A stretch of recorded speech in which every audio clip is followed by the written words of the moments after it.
llamo Mónica Recarte, soy médica dermatóloga con una especialización en leprología. Trabajé durante 40 años con los enfermos de lepra en el Hospital Carrasco de la ciudad de Rosario, y como cargo terminé siendo la coordinadora de la región sur del Programa Provincial de Dermatología Sanitaria, hasta que me jubilé en el año, a fines del 2019. Trabajé durante 40 años también en la docencia en dermatología, llegando a ser profesora adjunta de la cátedra de dermatología y vicedirectora de la carrera de posgrado de dermatología de la Universidad Nacional de Rosario, y actualmente me desempeño en la práctica privada como médica dermatóloga. Muy bien. Mi primera pregunta es: ¿cuándo supo que quería ser médica? ¿Cuándo dermatóloga? ¿Y cuándo se decidió a atender pacientes con lepra? Mira, la medicina me empezó a atraer desde la secundaria, cuando empezamos con biología. Siempre me atrajo esa parte de, digamos, de las materias de la escuela. Me gustaba mucho más. Yo hice un bachiller biológico. En mi colegio había una orientación docente, una orientación biológica y una orientación económica. Yo elegí la orientación biológica y realmente no me arrepiento. Yo vengo de una familia donde no hay médicos, son todos abogados, y medio que como quebré la tradición. Y la verdad que no me arrepiento en absoluto. Hice mi carrera en tiempo y forma, en 6 años me recibí, y después yo tenía una relación estrecha con quien fue mi maestro de la parte leprológica, el doctor Mercau, que es un leprólogo, bueno, ahora ya falleció a los 104 años, y a los 102 me llamaba por teléfono para comentarme los artículos que leía en el International Leprosy, porque estaba súper actualizado.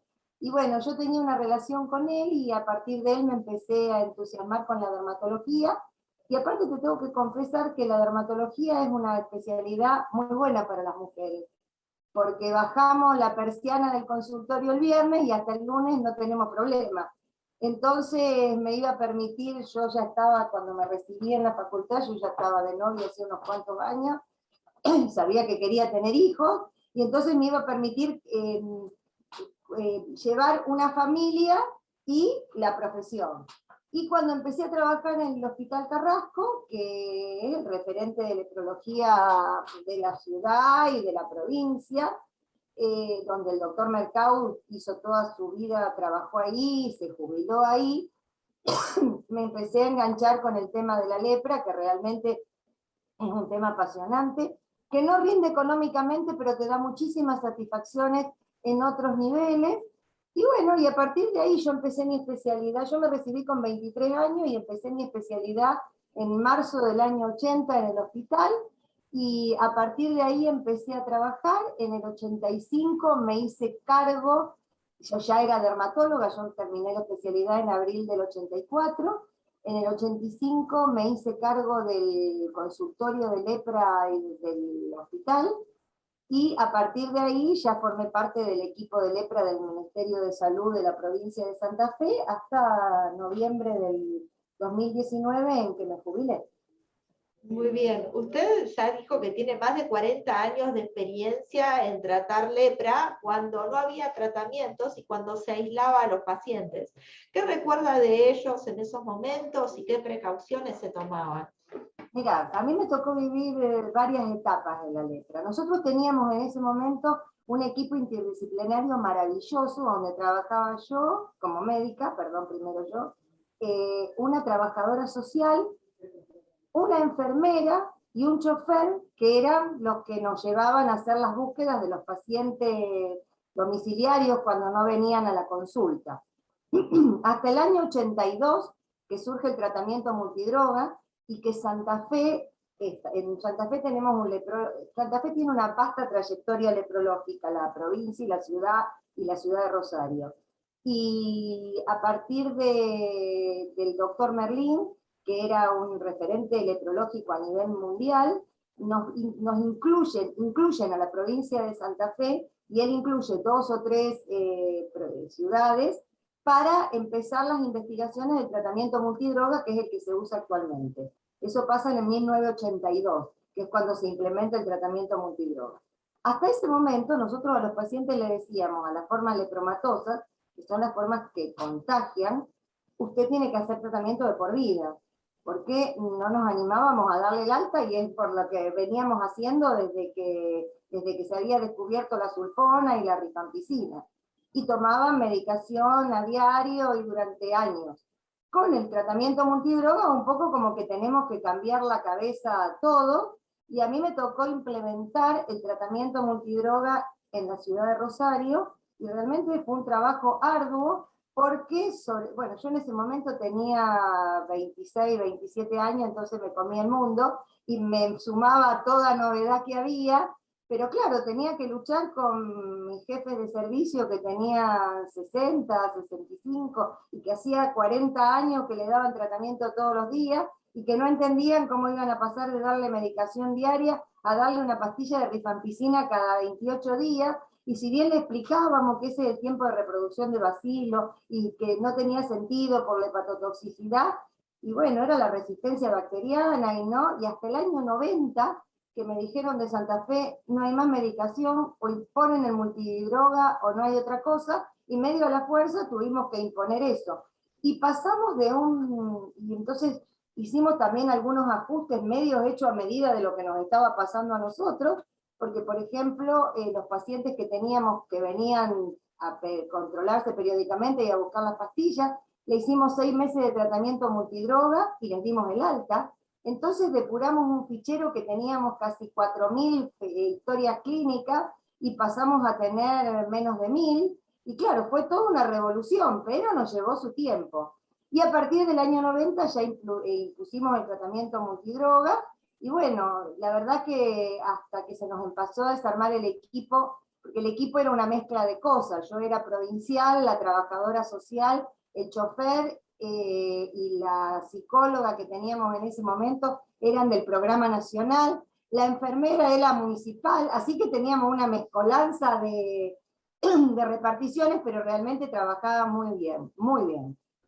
En el año 95, 96, no me acuerdo exactamente, empezamos con un programa que era el programa MAPEL, que financiaba la Orden de Malta, y eso nos puso una búsqueda activa que nos pagaba los recursos para ir a buscar activamente a los pacientes que teníamos en el fichero y que, perdón, que teníamos en tratamiento, pero que no iban a tomar la medicación, de forma tal que no tuviéramos, que no dejaran la medicación y que pudiéramos llegar al objetivo, que era a los 12 meses darle la alta.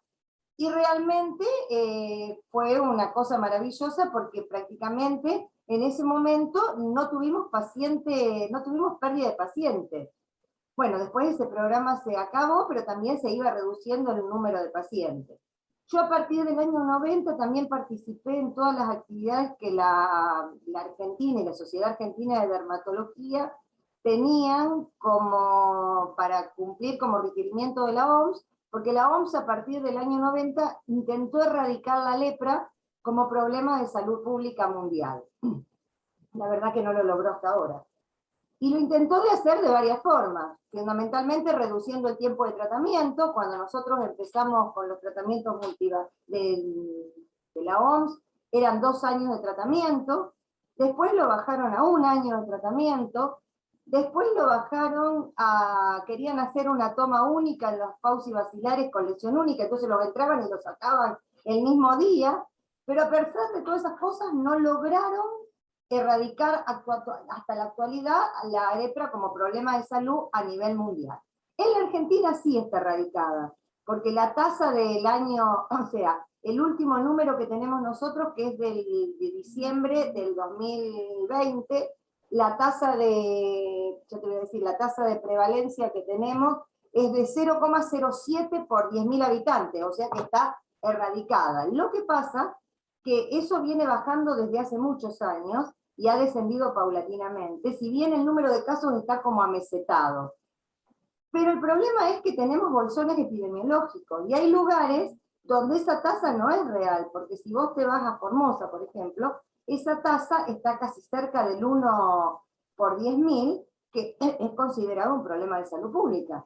Pero si vos repartís esos números por toda la Argentina, por supuesto que se diluyen. Y vos tenés regiones como es la Patagonia o Cuyo, donde nunca hubo lepra, salvo los casos que tienen por migraciones internas como estamos teniendo últimamente, pero nunca tuvieron lepra autóctona. La lepra siempre estuvo, digamos, concentrada en el litoral, en la provincia de Santa Fe, sobre todo desde Rosario para arriba, porque en los departamentos del sur de Santa Fe casi no hay casos, Tucumán, Salta, Chaco, Formosa, y la provincia de Córdoba algunos, y la capital federal y el Gran Buenos Aires por las migraciones que hay sobre todo, tanto de nuestro país como de los paraguayos fundamentalmente.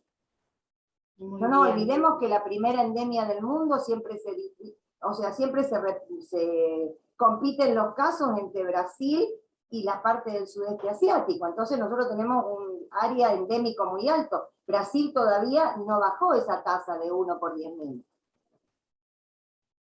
Y le hago una consulta como consejo que puede dar otros médicos. ¿Cuáles son los criterios de alarma para que un médico de atención primaria sospeche del diagnóstico de lepra? Mira, nosotros todos los años hacemos una campaña que es de difusión y de concientización sobre la lepra. Es más, el año pasado yo en este momento estoy a cargo de la presidencia de la Sociedad Argentina de Leprología. Y el año pasado, en plena pandemia, en el mes de agosto, hicimos la campaña, hicimos un curso desde el Ministerio para atención primaria. Porque el problema que tenemos, cuando una enfermedad no se piensa, no se diagnostica. Y los médicos fundamentalmente piensan que la lepra no existe, como que no hay lepra. Y la cosa no es así. No hay mucha, pero hay. Entonces, si vos no y creo que hay un subdiagnóstico de la enfermedad, porque incluso los dermatólogos mismos muchas veces no la piensan a la enfermedad.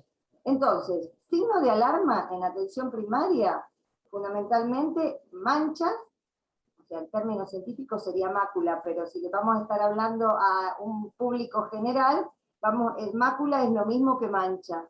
Una mancha que tiene una alteración de la sensibilidad. O sea que el paciente no se da cuenta si se quema, el paciente no se da cuenta si se pincha, el paciente no se da cuenta si se corta. Entonces, ante estas cosas es el primer signo de alarma. O pérdida de la sensibilidad en algún lado. Por ejemplo, hay formas que son neurales y que tienen pérdida de sensibilidad en las manos, en los pies, pérdida del vello cutáneo en una zona localizada, porque el infiltrado destruye todos los anexos y los nervios y por eso da esto. Muy Pero bien. fundamentalmente eso, ante una mancha dormida, como decimos nosotros en la campaña, esté alerta. Y sobre todo en zonas endémicas. Perfecto. Y en cuanto a los estudios, ¿cuáles son los estudios disponibles que confirman el diagnóstico de lepra? Y bueno, el diagnóstico se hace con una biopsia y una cosa que se llama vaciloscopía, que se raspa por debajo de la piel y se extiende sobre un portaobjeto y eso se colorea, y eso nos dice la cantidad de bacilos que hay por campo y la cantidad de esos bacilos que son viables, o sea, que son posibles para contagiar. Y eso también es lo que nos marca la evolución después del tratamiento. O sea, nosotros cuando hacemos el diagnóstico, hacemos estas dos cosas. Más un laboratorio para después controlar los efectos que pueden hacer los medicamentos. Y después, cuando el paciente ya está para darlo de alta, se vuelve a hacer la vaciloscopía, porque eso es lo que nos indica si el tratamiento dio resultado o no. Son cosas muy sencillas. Lo que pasa es que también estamos chocando con otros problemas. Cada vez tenemos menos profesionales, digamos, laboratoristas, salvo en lugares específicos, o personal, o médicos o anatomopatólogos, que estén capacitados como para hacer estos diagnósticos. Porque viste lo que pasa con las enfermedades, digamos, las enfermedades olvidadas. Y una cosa que le quería preguntar es que, bueno, hoy entre los que tratan lepra se sabe que la lepra tiene cura y se sabe que el contagio es difícil. ¿Cómo es el contagio? ¿La gente tiene como la noción de que la lepra tiene cura? Mira, actualmente se cura. Muchas veces a nosotros cuando vos le das o sea, también depende en el lugar donde está el paciente y en la situación sociocultural del paciente. Si vos vas y das un diagnóstico de lepra en Corrientes, en los lugares donde la lepra es un nombre corriente, o en el norte de la provincia de Santa Fe, es distinto que dárselo a un paciente en Rosario, sobre todo si es un paciente que tiene un determinado nivel cultural, socioeconómico, porque la lepra es una enfermedad antipacto por el nombre. O sea, es una enfermedad bíblica donde el leproso se tenía que anunciar con la campanita y donde lo excluían y donde lo encerraban cuando no había tratamiento químico como hay ahora, la cura era el aislamiento físico. Y ustedes en Buenos Aires tienen el Baldomero Sober, que era un pueblo donde vivían los enfermos de lepra, y en Diamante hay otra colonia de ese, hospital colonia de ese tipo, y había uno en la isla del Cerrito en el Chaco, y había otro en San Francisco del Chañar en Córdoba, pero eso es todo de la época anterior a que haya un tratamiento químico. Actualmente, con el tratamiento multidroga, nosotros le decimos a los pacientes, se curan. En 6 meses los pausivacilares, en 12 meses los multivacilares, siempre que cumpla como corresponda con el tratamiento. Entonces, dar el diagnóstico creo que es una de las cosas más complicadas, sobre todo para que el paciente entienda de qué se trata, sobre todo porque durante mucho tiempo se le enseñó al paciente a ocultar, porque el paciente llegaba y decía a un trabajo, tengo lepra, y lo echaban del trabajo, o como me pasó nosotros siempre decíamos con la trabajadora social que, bueno, desafortunadamente falleció muy joven, pero que tenía una experiencia en lepra con libros y 10.000 cosas escritas sobre lepra, y siempre decíamos que teníamos que escribir un libro de los anecdotarios del consultorio. Desde la mujer que venía y me decía, porque yo desde que me enteré que tiene la lepra, me pongo guantes hasta para servirle la comida. Y nosotros le explicábamos que ese paciente, cuando hizo un mes de tratamiento bien hecho, prácticamente no contagia. O sea, no es que esté curado, tiene que terminar su tratamiento de 1 año. Pero al mes ya tiene el 98% de los bacilos capaces de contagiar destruidos. Entonces ya prácticamente no contagiaba, y si había que tener cuidado, era antes, no cuando empezó el tratamiento. Y nosotros otra cosa que hacíamos cuando funcionábamos, o sea, porque yo me jubilé, es revisar a los convivientes. O sea, al grupo familiar cercano, porque no se enferma quien quiere, sino quien puede. Vos tenés que tener una predisposición inmunológica para enfermarte, porque imagínate nosotros trabajando durante 40 años con pacientes de lepra y ninguno se contagió nunca, evidentemente que tenías que tener una predisposición inmunológica para contagiarte. Y aparte un contacto prolongado con el enfermo, y tiene que ser un enfermo bacilífero, porque no todos los pacientes contagian. Parte de los pacientes, que es los que se llaman pausivacilares, esos no contagian. O sea, tienen la enfermedad, desarrollaron la enfermedad, pero no tienen bacilos viables como para contagiar. No sé si te respondí. Sí.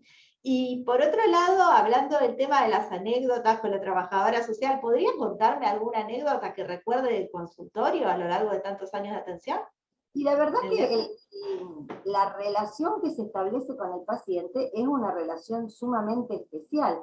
Imagínate que son pacientes que venían durante 2 años, una vez por mes, a tomar la medicación, porque el tratamiento se hace supervisado. Entonces, una parte del tratamiento se lo entregábamos nosotros y el paciente lo tomaba delante nuestro. ¿Y qué nos garantizaba eso? Que si el paciente después durante el mes no cumplía o cumplía en forma irregular su tratamiento, prácticamente con esa toma supervisada estaba cubierto.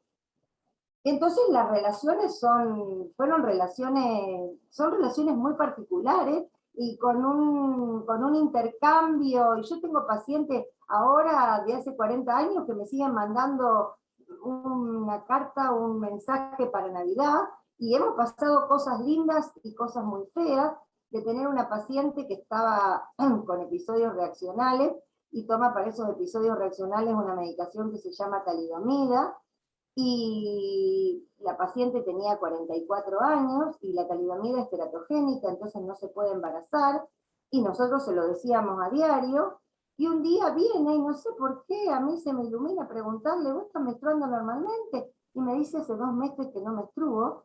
Nosotros nos queríamos morir, la hicimos ver, estaba embarazada de 3 meses. La verdad que fue una situación horrible porque desde lo médico vos le tenías que explicar lo que iba a pasar, así que te imaginás los 9 meses que estuvimos con esa paciente padeciendo hasta que nació su hija, hermosa, sana, hoy tiene 30 años, pero sufrimos muchos más. Yo usé ese caso para mi trabajo final del módulo de ética de mi doctorado, porque realmente nos puso digamos, en problema de un discernimiento duro, porque nosotros sabíamos que podía nacer un malformado, le tuvimos que plantear lo del aborto, la paciente se negó totalmente, todavía estaba en tiempo y forma, quiso llevar el embarazo adelante, y en cierta forma nosotros éramos las que le habíamos provisto la medicación. Entonces era una cosa muy dura, y a pesar de que tenía 43 años y toda la historia, pero bueno. Bueno, como esa, después tengo otra que era una familia, ellos nos trajeron a su papá, que lo trajeron desde Corrientes, porque ellos vivían todos acá. Cuando revisamos a sus hermanos eran 3 hermanos, que 3 tenían formas pero pausivacilares, o sea, 1 multivacilar y 2 pausivacilares. Y esta paciente nunca se quiso revisar, aunque era la que acompañaba a su papá todos los días. Como al año del tratamiento, un día viene y se me sienta en el escritorio y me dice, doctora, dice, tengo la lepra. Digo, ¿qué me decís, Eva? Sí, tengo la lepra, dice, porque no siento ni las manos ni los pies. Claro, andá a saber el tiempo que la tenía y no sabía de cómo revisar nunca, por más que le decíamos. Y cuando la revisamos, solamente tenía una manchita cerca del muslo, pero tenía una leptolepromatosa con una de las cargas bacilares más altas que yo vi durante mi época de trabajo. Y bueno, como eso, después teníamos otro que era un paciente que era, lepromas son unas lesiones que se hacen en los pacientes que son como tubérculos, son cosas que salen de la piel. Tenía todo, estaba lleno de leproma, realmente una cosa impresionante. El paciente lo diagnosticamos nosotros en el Carrasco, y cuando nos trae a la familia, nos trae a la madre. La madre había sido una paciente nuestra que durante un año le habíamos llevado el tratamiento a la casa, porque este señor tenía una compañía de fletes en la ciudad de Rosario y nunca tenía tiempo de venir a revisar si la madre le cuidaba a los hijos, porque lo había dejado la mujer. Y la madre durante un año le habíamos llevado la medicación a la casa. Y este era el que la había contagiado. Andás a ver los años que andaba desparramando vacilo. Y nosotros la tratamos a la otra, le hicimos todas las cosas, revisamos a todos los nietos y a todos. Y este, que era la fuente, hasta que no cayó espontáneamente, porque lo vieron en el hospital por otra cosa, no lo pudimos, no se hizo el diagnóstico. Y era el foco de contagio. Y como eso, qué sé yo, te puedo contar, pero realmente es un trabajo sumamente gratificante porque el paciente, ya te explico, por el tipo de relación que se hace, se siente sumamente agradecido y se establece un vínculo que no se establece con otros pacientes. Muy bien. Otra pregunta que le quería hacer justamente es por qué se tarda tanto en llegar a un diagnóstico de lepra y qué consecuencias puede acarrear cuando tarda ese diagnóstico en llegar. Y bueno, se tarda en llegar al diagnóstico porque no se piensa en la enfermedad. Te cuento un caso que me pasó el año antes de jubilarme, en 2018. Estábamos yéndonos del hospital con uno de mis compañeros, y veo en la sala de espera sentado, había un paciente con una señora. Mi compañero me dice, Mónica, mira eso. Cuando vemos, era un paciente de lepra. Yo digo que la lepra, cuando uno está acostumbrado y cuando está avanzado, se diagnostica en el colectivo, ni contarte en la sala de espera, porque todos tienen una característica similar, porque pierden las cejas, se le infiltra la cara, tienen una dificultad respiratoria, entonces tienen digamos, como un rostro parecido. Entonces son diagnósticos que a nosotros se nos hacen, o sea, frecuente que lo podamos hacer de esta forma. Entonces yo me acerco a preguntarle a quién estaba esperando, porque si estaba esperando un cardiólogo, le iba a decir al cardiólogo que le sacara el turno para que nos viera a nosotros al otro día. Y me dice, no, estoy esperando a la dermatóloga. Bueno, por supuesto, la dermatóloga que trabaja con nosotros en el hospital está entrenada, pero de todas formas la llamo y le digo lo que pasaba. Cuando entramos a hablar con este chico, que yo pensé que que lo acompañaba era la hermana y la que la acompañaba era la madre, el chico tenía 24 años y parecía de 50, nos cuenta, vivía en una zona muy marginal, en el barrio Toba de acá de Rosario, ellos eran todos correntinos, entonces la madre nos cuenta que venía deambulando de hospital en hospital desde hacía casi un año, y que nadie le daba un diagnóstico, y que entonces le comentó a la hermana de ella que vivía en Goya lo que le pasaba, y la hermana le dijo, ese tiene la lepra por lo que me contás, llévalo a Carrasco, que ahí te van a hacer el diagnóstico, claro, porque ella se ve que habrá tenido algún otro pariente que nosotros atendíamos acá, y entonces así lo referenció. Fíjate que el familiar lo piensa y el cuerpo de salud no lo piensa. Por eso se tarda en el diagnóstico. Y los problemas fundamentales son las discapacidades que deja la enfermedad. Porque si uno lo trata en el inicio de la enfermedad, en un año está curado. Pero si uno deja que la enfermedad avance, empieza a tener lesiones neurológicas severas, sobre todo de tipo neuropáticas, a nivel del nervio cubital, del ciático popliteo, a nivel de la vista, a nivel de los genitales, y entonces empieza a tener discapacidades que van del grado 0 al grado 3, pero ya cuando llegan al grado 2 o 3 son irreversibles. Y le hago una consulta. ¿La lepra es una enfermedad de la pobreza? Y en todo caso, ¿por qué? No, no es una enfermedad de la pobreza. En absoluto es una enfermedad de la pobreza. Nosotros hicimos con este equipo que te digo que trabajábamos también, un estudio con la Secretaría de Salud Pública de la ciudad de Rosario, donde mapeamos la ciudad donde estaban todos los casos. Y la mayor concentración de casos nuestros los teníamos en la Florida, que la Florida es un barrio de clase media alta, que está entre la avenida y el río, es un barrio residencial de los más importantes, digamos, muy importante de Rosario, con un nivel socioeconómico medio alto, y ahí es donde teníamos el mayor número de casos en ese momento que hicimos el mapeo. Y el otro estaba en las zonas marginales de Rosario. Y el problema es que yo creo que en el contexto socioeconómico que se vive en nuestro país, el diagnóstico se hace más en estos lugares, no porque sea en los lugares donde más está, sino porque un paciente que no tiene para comer ni se preocupa por una mancha, ni consulta por una mancha. En cambio, el otro está más atento. Si bien, también en ese lugar, tuvimos una paciente que durante 6 años, consultó por úlceras de pierna, y a nadie se le ocurrió pensar que podía tener una lepra.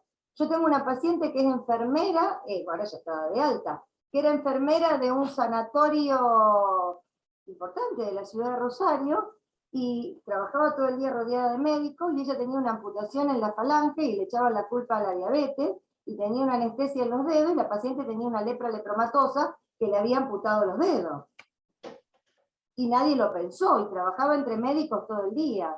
Y cuando yo me decía, sobre todo antes, que trabajaba con pacientes de lepra, ahora no porque soy figura conocida en la ciudad, pero cuando era más joven decía que trabajaba con los pacientes de lepra, me miraban con los ojos abiertos así, como diciendo, ¿todavía hay lepra? Te estoy hablando del año 90, no te estoy hablando del 2020. ¿Y qué se debería hacer como para terminar con el estigma?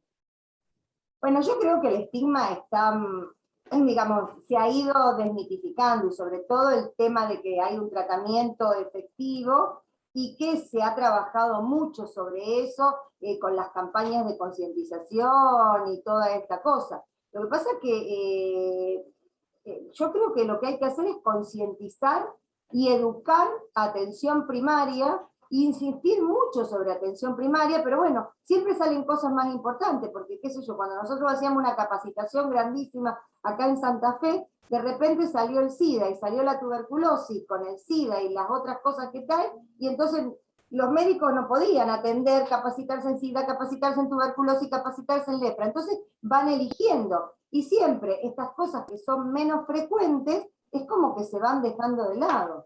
Pero bueno, se está tratando de hacer por lo menos una capacitación anual a nivel nacional para las zonas endémicas, que con todo esto de los sistemas, de las capacitaciones virtuales, realmente nos ayudó muchísimo, porque cuando se hizo el curso del año pasado, llegamos a los 1000 inscriptos, que eso hubiera sido imposible si lo hubiéramos tenido que hacer en Buenos Aires o en Santa Fe, porque desplazar 1000 personas de sus lugares de trabajo es una cosa prácticamente imposible. Y conectarse una pantalla durante 2 horas, una vez por semana, durante 6 o 8 semanas, se pudo hacer, se rindió, les dio punto para su carrera, digamos, en la salud, o sea que nos sirvió y mucho. Entonces yo creo que es con esto con lo que hay que insistir.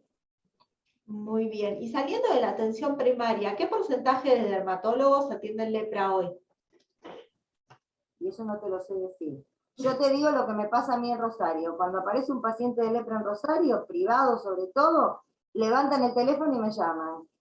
Y lo mandan al consultorio. Y con los de los hospitales, más o menos, qué sé yo, en mi hospital hay gente formada, y en los otros hospitales todavía quedan dermatólogos de mi camada que están formados, pero cada vez se va perdiendo más eso. Entiendo. Y Por por este otro lado, momento, si me preguntas, tengo 3 pacientes privados en tratamiento, nuevos. muy bien. Y por otro lado, bueno, esto en parte usted ya me lo contestó, pero le quería volver a preguntar qué recompensas y satisfacciones personales y profesionales encuentra usted al atender esta enfermedad. Y ya te lo dije, muchísimas, desde el reconocimiento del paciente, de la familia, desde la satisfacción de poder lograr un paciente que pensábamos que nunca lo íbamos a curar, o sea, que el paciente venía con el diagnóstico, y poder ir llevándolo y hacerle a su apoyo psicológico y el tratamiento y terminar dándole de alta y terminar que cumpliera. La verdad que muchísimas satisfacciones personales me dio la enfermedad. Muy bien. Por último, ¿tiene algo para agregar que no haya estado contemplado en mis preguntas? Que piensen en lepra. Si algún médico escucha esto, había un gran maestro de la dermatología argentina, el doctor Mañín, que trabajaba en el Hospital Ramos Mejía, que él todos los años hacía un curso que se llamaba, bueno, de lepra, de una semana para toda la gente que lo quisiera hacer. Entonces un año le ponía piensa en lepra, al otro año le ponía no deje de pensar en lepra, al otro año le ponía usted ya pensó en lepra. Entonces nosotros eso nos quedó como muy agarrado, y entonces yo lo que digo siempre que termino mis clases, cuando hago capacitación en atención primaria, o cuando le doy a los dermatólogos en formación en la carrera de posgrado la clase de lepra en el posgrado, le termino con una frase que dice piensa en lepra. Porque si no la piensa, no la diagnostica.